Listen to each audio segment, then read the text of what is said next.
Hi, I'm Divya. Hi, I'm Kahran. And this is Thinking On Thinking.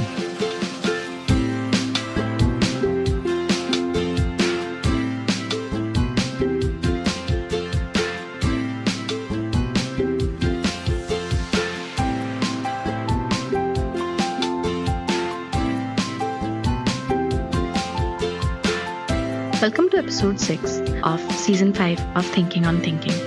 Today, Karan and I talk about authenticity and all the different shapes it may take at work, in social media, in relationships, and more specifically with ourselves.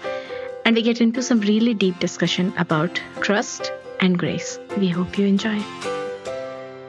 Recently, I've been thinking about how, especially because I'm slightly more active on Twitter now, and I can distinctly see the voice I would talk to people on Instagram is different from the voice I would use on Twitter, which is different from the voice I would use in LinkedIn. It's almost when you go to an academic setting, there is a certain way you'd speak. Like last weekend when I was at IIM Bangalore, I just catch myself almost about to swear, but not swear because I'm in an academic setup. And it was just so weird. How is my brain keeping track of this information? You know what I mean? Yes. I know exactly what you mean. I had an example in my life last night, which I will tell you in a second. But no, yeah, I think, don't you feel like we've always done it in all contexts, right? You talk differently with your parents than you do with your siblings, than you do with your friends. Correct, except that I was just surprised to notice it that it exists in the digital spaces context as well. And it is really tight. Even when I try to be more playful and more relaxed on LinkedIn, every fiber of my being doesn't want to be. It wants to be uptight and have a tie that it can tighten around my neck. And I'm I never wear ties. Why am I behaving like this? It's a metaphorical tie, but you get what I'm trying to say. I have no idea. It's just and it's now one of those things that the more I notice it, the more I notice it. Twitter to me feels like rage bait through and through. Everything is supposed to aggravate. And I'm okay, I'm not gonna write something that is aggravating because that's not my personality. But I just find myself framing things, especially, and it's also interesting. Doesn't happen when I write my bug logs on threads and just post them on Twitter. But if I open Twitter interface and I write something, I have to re-edit it a few times just so that it sounds a lot calmer and more chilled out, which would be more my vibe rather than being oh, everything sucks and the world sucks, which is more Twitter vibe. This makes sense to me. But I would contend to you that I feel like spaces often have an expectation of behavior associated with them.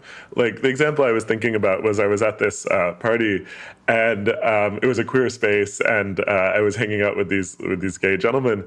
And at one point, I called someone dude, and he called me out. He was like, the last time a gay man called me dude was a decade ago. And I was like, that's so funny. It's because he was right? It's not something that normally comes out of my mouth when I'm with queer men, because there's just a certain way you talk and there's a certain way you interact. I mean, you'd be far more likely to call someone a queen than you would be a dude. How do you refer to them? Yeah, I would just say there's a lot more appropriation of feminine pronouns and characterizations when queer men are together. Interesting. Dude or man is a very straight. It's also just kind of something that I think maybe it would be a straight passing kind of a vernacular. I think because we were talking about something that I wouldn't normally be thinking about in those contexts, right? And so then it was just my mind went into a different place. And so anyway, that's what I was kind of thinking about. And I think there's an expectation of certain types of conversations or certain types of behavior in certain contexts. And then with that, there's a vernacular, right? I think about it in queer spaces. I think also maybe in religious spaces, there's probably a similar, not that I've spent very much time in them. I mean, I would imagine that exists everywhere. There is a certain, I think it is Paul Graham's essay about cities and how each city has its own voice. It'll try to subtly whisper it in your ear, and you need to find a city that has the same voice, sort of that you agree with in a certain sense. I think he took example of various US cities and how SF sounds different from LA, sounds different from New York. And a certain kind of personality would fit right there. Like there is a certain way, for example, like in Bangalore, in HSR, you go to any cafe, there would be like five conversations happening, which are like startup people talking to each other about some new idea. There'll be three conversations happening about funding or finding a fund or like, just running out of your fund or something like that, right? And like, the remaining people would be like, oh, maybe I should get into the startup business, right? Like it's all very startup-y. And I'm sure that like, if in New York you were going around in the Broadway area, it would be much more in the theater and like, that musical vibe kind of a thing. Versus like in Mumbai, it's also slightly different because it's like a lot of people are doing a day gig, but then their dream life is of becoming a musician or becoming a singer or becoming an actor, right? And so they are like, moonlighting as that particular thing. So there, people have this double life kind of a, at least some people that I came across. Mumbai vibe didn't really jive very well with me, but it was just interesting. And that's what I mean. Like, I understand physical spaces having that. But it was just so strange to notice how strongly it impacted, like in a digital space. Because, see, if I go from Bangalore to Delhi, there is still like a transition period. But on my phone, moving between LinkedIn and Instagram is like, half a second. I think it's very telling, though, that you said that when you look at Twitter first, that's when your behavior changes. Because I think that's what causes you to context switch. Right? Like when you've written the post and then you go to post it without having first switched into that context, then it doesn't have the same impact. No, it's also because Threads is a lot more chilled out. What if you wrote the post before you went on the platform? I wonder if it would feel different, actually. That's a good question. Like if we use TweetDeck or something, right? Like or if I use just Notion and copy pasted the thing. Well, does it feel more or less authentic? I don't know. See, this is where it's strange. Instagram doesn't feel less authentic to me, or at least the way I use it. Like, whatever my little corner of Instagram is, to me, it feels authentic, right? Like, there is a good line between expression and privacy, and I share what I want to share, but in the voice that I want to share. Twitter and LinkedIn, I don't think feel as authentic. I'm trying to figure out how to make Twitter feel slightly more real to my voice. LinkedIn, I'm like, I wonder if it's going to be an uphill battle. Do you feel like there's corners of LinkedIn in the way that there's like corners of Instagram or corners of Twitter? I wonder about that. Have you experienced it? I don't know if I do, right? I think LinkedIn has more of this notion that we are all in conversation on certain topics versus you're in conversation with certain people about topics. Whereas I think Twitter and Instagram more feel like the other notion, right? You're in conversation with certain people about a multitude of topics. Whereas LinkedIn to me more feels like talking about a few topics, but across everyone. That is so interesting because, yeah, you are onto something here. Because that's what LinkedIn feels like. There are certain tones that are okay. There are certain topics that are okay, but don't talk about XYZ here or don't talk about ABC in these ways here. And like it just feels inappropriate. Like even if you're congratulating someone, right? Like on Twitter or like Instagram, you might say, yes, queen, and like, oh my God, fire emoji, fire emoji, fire emoji. But like that reaction is not going to be the one that one gives on LinkedIn. It's going to be like clapping hands. Great. Congratulations, Karan, on getting the new job. We are so excited for you. Instead of being like, on Twitter, it would be like, oh my God, so excited. Right? Like, and it's just interesting. And like you wouldn't rant, really. Right? You would only rant with a purpose on LinkedIn, but just to be like, oh, I had a bad day, it wouldn't feel appropriate. Like you'd want to explain why you had a bad day. There needs to be a lesson or a moral or something, right? Otherwise it would just be like, why are you doing this? So I wonder, in this case, there is the platform and there is the people who are coming on the platform for a particular use case or with a particular thought in mind. Where do you think these norms of the particular platform come from? So I think that the algorithmic choices actually make a big difference here, right? So in LinkedIn, there's a lot more consolidation of ideas around topics where it will pull from industry leaders and it'll pull from people you know, but there's a lot of consolidation around this is a topic that people are talking about. Here's different perspectives on it.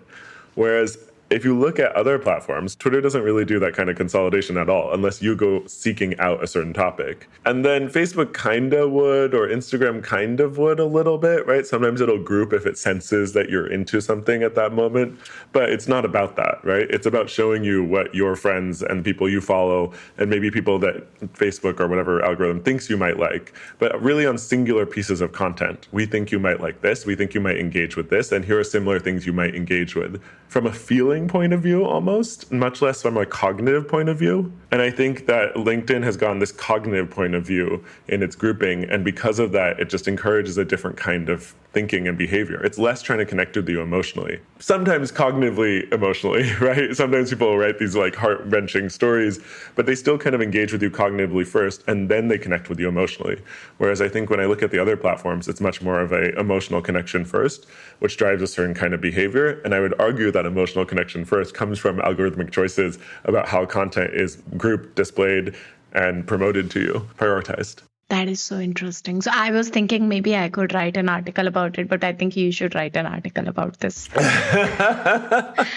No, because like that feels like a very good point. It's also making me think of like if I were to think about how the graph search works, like that Facebook did, right? And how they have done the connections. Remind me, by the way, how they did the connections? I've forgotten. It's been a long time. It's kind of like, searching through a web by closest path between two web points rather than thinking about a database. Every interaction is a node, or every piece of content is a node. Person is a node. Every person is a node. Exactly. So in case of Facebook, every person is a node.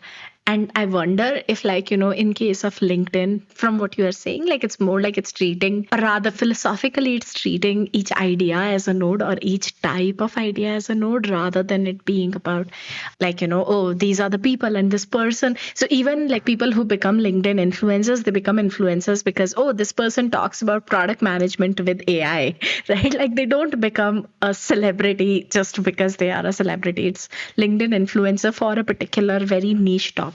But it also made me think of there was this one tweet that I read. Just this person was like, I want somebody to recommend me competence porn movies where all the characters are very competent, they are smart, they use their brains to solve problems, and there is nothing idiotic. Nobody runs after the monster, in the dark without any resources or something like that. But it was very interesting because, one, I found the term very interesting. Like there is a specific kind of K-drama that my sister and I both like, which you can actually put in the competence porn, but it's more like hard work. Like, yes, we can do it. Right? Like we call it gambate shows. Gambate is the Japanese word for, yes, you can get it. Right? Like we just like that a lot. But it made me think of that. But also I feel like it's almost like LinkedIn is competence porn made social media. Everybody's like so busy talking about what makes them competent. Yeah, that's really interesting. It makes me wonder a little bit about how that content would change the training for something like an LLM, because it's a certain flavor of content, right? And it's actually a lot of new idea generation, or at least commentary on previous ideas, which if you were trying to train an LLM on how to be quote unquote creative, or at least to kind of push ideas forward, it might be an interesting place to use as a training repository, probably. Who knows, Microsoft is not already doing it. But to your previous question of authenticity, I don't know. It also made me think of when I was examining my feelings about all of these platforms, it also made me think of, am I authentic in any of them? To some extent, there is that existential question also, right? Where if somebody asks you, do people know the real you? Sometimes your brain will be like, but do I know the real me? Does anybody know the real me? Do you feel like you're authentic? Well, that's what I was about to say. That in my mind, at least, I think it's related to that question we were talking about before we started recording, which was, when are you deciding between what you want to do and when are you deciding between what you perceive as available to you? And I think it's an interesting question. And for me, it was coming up more in the terms of relationships, where how much am I thinking about what is it that I want right now versus what is it that is available to me from this other person, and I'm going to decide on my options based on that. Being able to answer that question for yourself outside of the questions of what is available or what are the restrictions of this moment, I think is a lot of that question of authenticity. It's interesting. So, like recently, my therapist and I have been like, working a lot on random things. Like, these look like random things, but what it has sort of come together into is like this feeling of I have a very good measure of how I am feeling, where I am at emotionally, psychologically, in terms of my energy reserves, in terms of everything else, like at any given moment. I just have a much better idea of where I'm at. And I think like that has actually given a lot larger sense of authenticity and being true to myself, right? It's like, I think a couple of sessions back, she gave this example of either you can have this concept of this is who I am supposed to be. And you can, like, piece it together, seeing all the traits that you like best in the world. And you're like, okay, this is what I'm supposed to drive towards. It's very interesting because this is a metaphor that a lot of really smart people around me have used. That I looked at all of the people around me, found their best qualities, and I made this Ubermensch, right? And she's like, sure, you can walk towards it, and that can be a target. But like authenticity is also about being able to see where you are at right now and like being fully attuned to that as well. It's interesting that you say that, like, it's for you, it also shows up as like, how attuned to your own needs are you, regardless of the context that you are in. Yeah, I was thinking a little bit more about the first part of what you said, and I have to reconcile it with the second part. But I think in the first part of what you were just saying, it was really interesting to me because I was thinking about it in terms of our podcast guests a little bit, and what is it that I've been able to do to try and like help them be in an authentic space. And I feel like you can sometimes suss out like there's certain things that people are able to speak from that space more easily. So for me, I think like personal finance, maybe strangely, is a place that I can speak from very authentically because it's very important to me to kind of share that knowledge. And so when I speak about it, I like to be able to speak from a place that I feel very comfortable. And to me, that's a place that I feel very authentic. And then I think if you're in that mindset, sometimes you can kind of lead people from there to things that they feel maybe a little more insecure about. But because they're already in this, like speaking from this space, it's easier.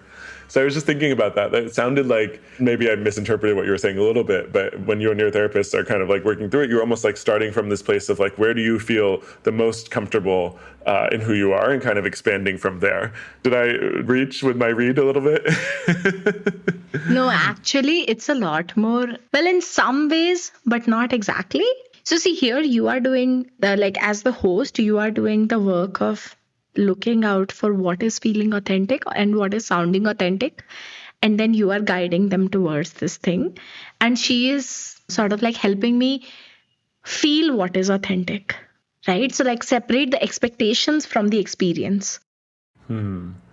Because with you, for example, I feel like you can speak very easily, authentically about yourself professionally, right? Being able to talk about the types of work you do and being able to talk, especially I think when you're explaining something, right? When you're breaking down a problem and you're helping someone think about how can this be done, you're able to kind of just speak from this place that's very very true, right? You're not looking at saying how is this information going to be interpreted or how is this person going to perceive what I'm saying or perceive me because of what I'm saying, right? Like those vibes don't come up at all. So I was kind of curious where I feel like I wonder, do you feel like you would be able to? I don't know. Let's say you and your therapist were talking like in that space. Do you think it'd be easier to then talk about things that you feel less certain about? Oh, so she's not helping me talk about those things.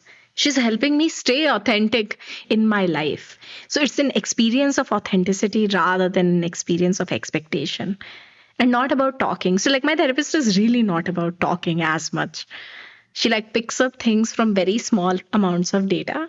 And then she's much more about go do this homework of implementing it in the rest of your life. Right. But this is also interesting because if you think about if there is a recency bias of being more authentic while talking about something, it definitely would be easier to talk about something else as well. But at least I have noticed with myself or even the people that we have interviewed that like there are certain things where either people become rehearsed or they become shut down. Once somebody shuts down, it's really hard to sort of push them out of it. Which is the opposite, right? So there's a recency bias, I would argue, for authenticity, but also a recency bias for the opposite, which is like you've been in a space where you didn't feel authentic, or you felt this is a place where you had a rehearsed answer and you needed to give that answer. And then you're into this rehearsed part of your mind. I wonder if it is just that, because I also feel like sometimes you have a harder line around what you would allow yourself to experience. So, like, for example, What's accessible to you is what you're kind of saying, right? yeah, if you have a very fixed idea of like, what am I supposed to allowed to do, it's very hard for somebody else to change it up. And the moment you would approach that thing, you can easily clamp up. And I think it's also dependent from person to person. Like, there are some people where talking to them 10-15 minutes about nothing, they would very easily just like, keep talking about stuff. And then eventually you can just go into more substantiative conversations and that tone sort of like stays. There are other people where, like, maybe until you go in deep, they can't talk more deeply about stuff. But the moment you start diving in, they can actually be authentic and they can give their true readings on things and true thoughts. Like, I feel like I'm also that kind of person where, like, once you actually start asking me deep questions, I find it very easy to give an authentic answer to something. But I also feel like there are other people for whom it's really difficult to access. I also don't know if I agree with your characterization fully, because I was just thinking about some of our guests. So if I just think about some of the people that I interviewed, one of my friends early in the season was a poet, and I feel like we started off talking about her poetry. And it was really interesting because I think, and to be fair, poetry is a place that you have to kind of speak from some authenticity, especially if you're talking about your own poetry. But I think then we talked a lot about examples in ways that they illustrated different choices she had made. So I think at one point she was talking about how she decided to call herself an ocean poet. And what does that mean, right? What does that mean to her? And how does that reflect her interests? It was just interesting how she told stories around it. But as I think about maybe one of the first interviews I did, there I feel like another great friend of mine, she and her wife started this underwear company. And we ended up talking a lot about the stories of her life in a way that it was just about the stories. And they were incredible stories and they were so interesting. But we kind of went away from just asking her, how did those shape who you are? And I think it's interesting how both were authentic, but they were different flavors. And I don't know how to characterize what exactly that difference is. But to me, it still feels like you're speaking from an authentic place. But whether it's revealing more about who you are and why you make the choices you make, I don't know if I would call that authenticity or not. Maybe it is authenticity. It's just like the level of meaning that you're trying to put into the information that you're sharing. I don't disagree with that. But I don't know, have you like had those interviews where you felt like afterwards, oh, there was more here and I couldn't dig deep enough? That's exactly how I felt with that interview. I think that maybe like authenticity is not the right word for me, like, for what I'm trying to get at. But it's that like, are you able to dive into a place that doesn't see the light of the sun very often? I don't know. In the queer community, I feel like we talk about showing up with your full self, right? And I think that there's some aspect of that to me a little bit, right? It's like, how much are you feeling comfortable to kind of be everything you want to be? Yeah, I want to ask you this thing. I don't know if you have experienced it, but I have felt it. Even though I'm not as embedded in the queer community as you are, like far, probably we have like 2 orders of magnitude difference between us. But like, I've also felt like there is an expectation of a certain kind of performance that would certify that you are a queer person. And I'm like, I cannot embody that performance at all. Like, that just does not feel like me. It's like how Hannah Gadsby says in Nanette, where do the quiet gays go? And I'm not a quiet person, but I think I am a quiet gay, like in a certain sense. And it just feels like I just can't be that person in those groups. And so my full self is not welcome here because my full self does not overlap with people's expectation of what a full self would be. I hear you on that. And I think, so it's interesting, about a decade or so ago, I was really into the notion of making a queer venue or queer space because I felt like there weren't enough variations in them, right? Like I wanted a space that would be fun to just go hang out and you wouldn't necessarily have to like dance or have really loud music. And I think what's interesting to me, at least in New York, and I think New York is maybe a little bit ahead on these things, is that there has been this explosion of queer spaces in the last decade, right? One of the parties I went to for Pride was at a place called House of Yes. And House of Yes is usually queer women, mostly there. It's very different, the vibe. Like, no one is really touching when they're dancing. Like, everyone has space between them. The music is, like, often soul-based. And, like, there's just lots of different kinds of music, right? It's not necessarily these, like, thumping beats coming at you. It's more chill. A big part of the venue is outside. There's, like, a whole space that you can get food while you're there, right? Like, there's just, people are very friendly. And people are kind of doing what they want. There's not this, like, by way of contrast, maybe I would contrast with a lot of the venues that are closer to me, which are just really designed for gay men. And when you go, there's a lot of half-naked men. There's kind of this expectation you're going to be very fit. You're going to be, like, rubbing against people. And you have to kind of be in that mood and want to do that. I think that there had been this kind of consolidation towards that sort of vibe. And I think that happens initially because a lot of the drivers of partying, I think, initially in the queer community can be gay men. But as more people come out and become more accepted of them, I think there's more creation of different kinds of spaces. I think so, at least looking at New York as an example. It's happened a little bit in Seattle. And then I think about Bangalore or think about venues in India, I don't think it's happened as much. Those are still mostly very party-centric venues. These kind of ideas that there might be spaces that are queer but are more to chill. And they're more even designed for like this kind of Gen Z crowd, which is like maybe queer, maybe like just having a good time. Maybe they don't care about labels. I don't know. I guess I would, there's a long way of saying that I hear you. I think that there may be hope in creating spaces that do feel more authentic or more accepting to more kinds of queer people, but I don't know if they fully exist today. Okay, going back to the original thing. Yes. Is there a particular definition of authenticity or fullness or like, what it means to be a particular kind of person? Because like even how I described authenticity is like, oh, there needs to be this feeling of we have gone in deep where the sun doesn't shine. Things that like, don't see the light of day normally. And I don't know, right? Like maybe somebody doesn't have that. It's hard for me to believe it personally that like people don't have parts of their psyche and parts of their thoughts that they don't share with anybody. And I would like to know those thoughts. But I wonder if there are people who don't have that. I changed therapists a few months ago, and I kind of had trouble getting into it with my new therapist, right? I just felt weird a lot of the times about sharing things. And she told me something where she's like, we don't know each other really, right? It's going to take a while to build trust. And once you build trust, that's when you start to feel more comfortable sharing kind of those parts of yourself that you feel maybe more ashamed of or more uncertain about. So I don't know. I think to me, I agree with you. And I think oftentimes it is a question of trust, right? It's a kind of a question of like, how much do you feel safe with this person to kind of share those parts of you?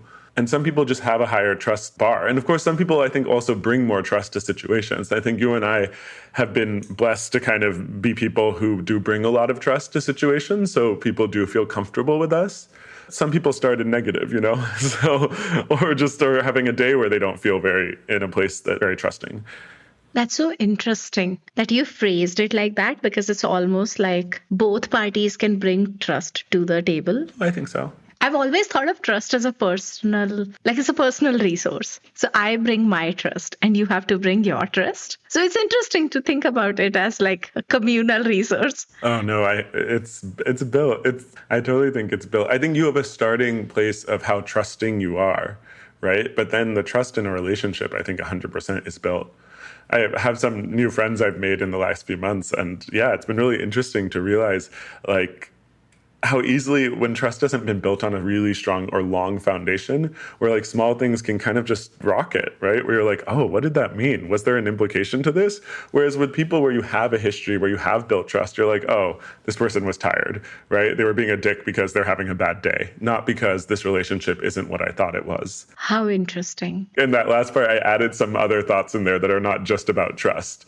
I think part of it is also about, I don't know, how stable you feel in relationships generally and how reactive you kind of are to things, right? how much do you take in new information and allow that to kind of shift your worldview versus how much do you kind of have a solidified sense or a model and then you kind of use that information as a small input? So recently, I've been thinking about this idea of giving grace and like how much grace do you want to give to somebody, including yourself. And like it feels like what you are saying is like trust is a big factor in how much grace you're going to give to somebody in a relationship. But then so is longevity and like the amount of information you have and the amount of headspace you might have and like how many repeated behavior patterns you might know from this person and like how they behave. There is some sense of security, right? Like there are a lot of other things, and that just made me think about how much grace is required to be authentic, being willing to give yourself grace. Even if I show up with whatever I want to show up with, whatever are the consequences, I would have the ability to absorb them. Say a little more when you say grace, how you're thinking about it and right here. So like let's say if we start a conversation and you say that you have a grumpy face. Let's take an example, right? The chances that after so many years of knowing you, my brain goes into you've had a bad day versus you don't want to talk to me, I'm gonna think much more on the side of you've had a bad day.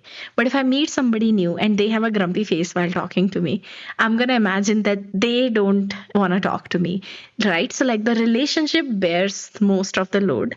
While on the other one, like I can offload the load of any negative affect from the relationship because I'm like, oh, I have information, I can give grace.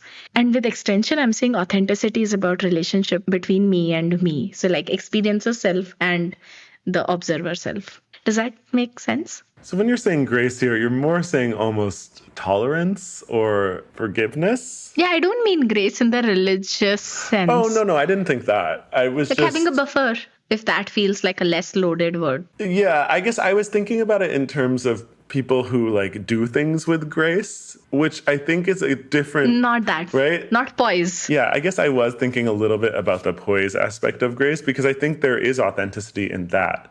Right? It's this willingness to kind of do that last 5% or 10% to get it to that final point of high value or high quality that no one cares about except for yourself. And I think it kind of, to me, in that sense of grace, there is that notion. But now let me think about it how you are saying. It's interesting because grace, I feel, is actually not as much of a relationship thing in my mind. I think it's much more of a capacity that you bring to situations. It's like, how much resilience do you have in that moment for things that might be jarring for you or might be different or might be unexpected? How interesting. Grace is like, I would say, 90% relational to me. How? Right? Because if you had a bad day, it doesn't really have to do with that relationship. Of course. But like their trust would also be affected, is how I'm going to put it. I think you're saying from the other person's side. I'm saying for you yourself. So let's say I show up after having a bad day and then you are very short with me for some reason, right? And, maybe there was something we were supposed to do or something has fallen behind, right? And my ability to kind of, normally I can just kind of like, except Divya's, a little bit, like she has a lot of work going on or something, but maybe on that day, because I was very tired or whatnot, right? I didn't have that much buffer. I didn't have that much ability to kind of like approach the situation with grace, even though we have so much trust in our relationship. So this is so interesting that you are saying approaching a relationship with grace or approaching a situation with grace, while I am saying giving grace to the other person. I think we're using the same word for two different things. I think we're talking from different actors' point of view, but go on, finish with that. So for me, in this case, how should I say, like your tolerance and your resilience to a certain like behavior would vary like on a day-to-day basis, depending on like for example, today I'm sleep deprived, I'm tired. So like my voice is a little bit croaky. And like, similarly, I'm sure that like, if I try to get myself to work, I'll become cranky as well. But that is different from like the security I might feel with a certain person and how likely my mind is to go into doomsday scenario, whether about the relationship or about the person. So for example, I am very unwilling to give grace to my ex-partners in many cases, especially the ones who have been like mean to me. And it has nothing to do with how I'm feeling at the day. I might actually be more kinder to a random stranger that I bump on the street and I might be like, I'm so sorry. Let me help you if I dropped something of yours, even if I am having a bad day. right? But like my ex partners can find me on a great day and I still will not feel particularly generous towards them. I might contend that there's a trust level, right? So there's been like really an erosion of trust in that situation. And then you have an ability with your, your personal grace quota to kind of raise that situation. But if the relationship has a trust barometer and that trust barometer is so low, then it doesn't matter how much grace you can kind of bring to the situation and what capacity you have that day, because the relationship has starting from such a poor place. That's a fair thing, except that, like, we are thinking about it oppositely. I know. I'm thinking that, like, I'm a very trusting person, or like, my baseline of kindness is very high, but like I just cannot give the grace to the person that they would require. So like I can't be bothered to put the effort. Being nice to people can sometimes be emotional labor, even if it comes naturally to you. I'm not saying that being mean to people is also not labor. Some people choose to do it, but like that's also labor. But like sometimes, apathy is the easiest path. At least that's how I experience it. If we were to think about podcast and interviewing, we could just ask people questions and they could give whatever answers, right? Like most people that we talk to, they are professionals. They have like, had these conversations many times, right? Like they could just say, even your friend who was a poet, she has probably had those conversations about her poetry many times. You could just do the quote unquote bare minimum and have like an apathetic affect towards going deeper or trying to find more meaning, right? Like this job of doing meaning making with another person is a lot of work. I think like that's the space that I'm sort of like thinking from. Do you feel like it's a similar space as the motivation or work involved with helping someone grow, right? And giving them feedback Yeah. And you feel like you have to have a high level of trust in that relationship in order to want to help someone grow. Is that a fair extension? Trust in the person, not in the relationship. In a certain sense, I don't know how exactly to explain the difference. But it's like I work with my sister not because she's my sister, but because she is who she is and I trust her abilities. Oh, I see. That makes sense. Because a relationship can have many different angles to it. So it's not really the relationship, it's trust in that person's ability or trust in that person in that moment. The erosion can happen on relationship lines, though. I was thinking about how I definitely have relationships where I can still bring a lot of grace to them and have a lot of tolerance and forgiveness, but I won't necessarily invest in giving feedback anymore because I just don't care enough, right? It's like I feel apathetic about it, right? It's like, it's fine. It's going to take too much energy from me. And so I was thinking about it in that way. If I feel that way, am I coming around to your notion that the trust is the thing in the relationship and the grace is the quota? I wonder about that. Like, it's interesting. We started from authenticity and we went into trust and grace and the difference between these. Like, it's reminding me of one of our old episodes that we did between kindness and niceness. Like, today's episode had very much that flavor. Yeah. But I don't know if I feel like they're really that separate, because I think in order to show up authentically, you have to kind of have trust in yourself and trust in the situation, and also be able to kind of, whether we want to call it grace or like Buffer. But I think even it's something else. It's like, it's kind of this like tolerance for the world, I think. I'm going to show up how I want to, regardless of how things are going to shift because of that, right? Even if that maybe hurts these relationships or hurts these situations, I have trust in maybe my ability to kind of repair them. That is so interesting because, and this has been like a long time since I've ever talked to anybody about it. And we should definitely do a different episode on this. But I've always had this like notion of there are people who live their lives by hostile world hypothesis, apathetic world hypothesis, or supportive world hypothesis. Like the world is out to get me. It doesn't care. Or like, universe is behind me. Oh, I can definitely see that. As I was just thinking about some of the people I met over the course of Pride, there's like people who definitely fall into all three of those camps. And you can tell just from how the way they dress up and the way they behave and the way they walk in the streets. It would be like it's been a while since I've thought about it, but like it would be interesting to discuss it. Yeah. It reminds me of something I've realized is I will often have this soundtrack in my head a little bit of like wondering what people are thinking of me when I'm walking on the streets in New York. And I've been trying to move it a little bit to be like, oh, this part of my brain. You can also just think about those people, right? We don't have to take it to what are those people thinking about me. It could be like, what are the things they're wearing? What are the choices that are being exhibited by the things they're wearing and the way they're moving and whatnot?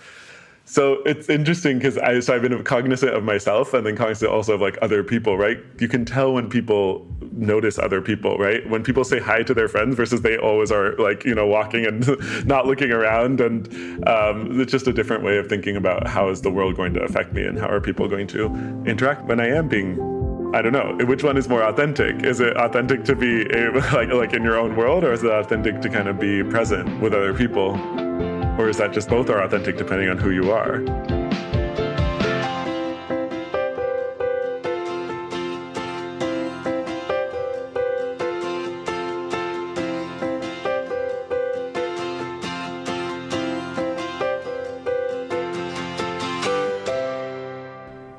Theme music is by Akshay Ramuhali of BTRPT Music. Editing is by Beatnik.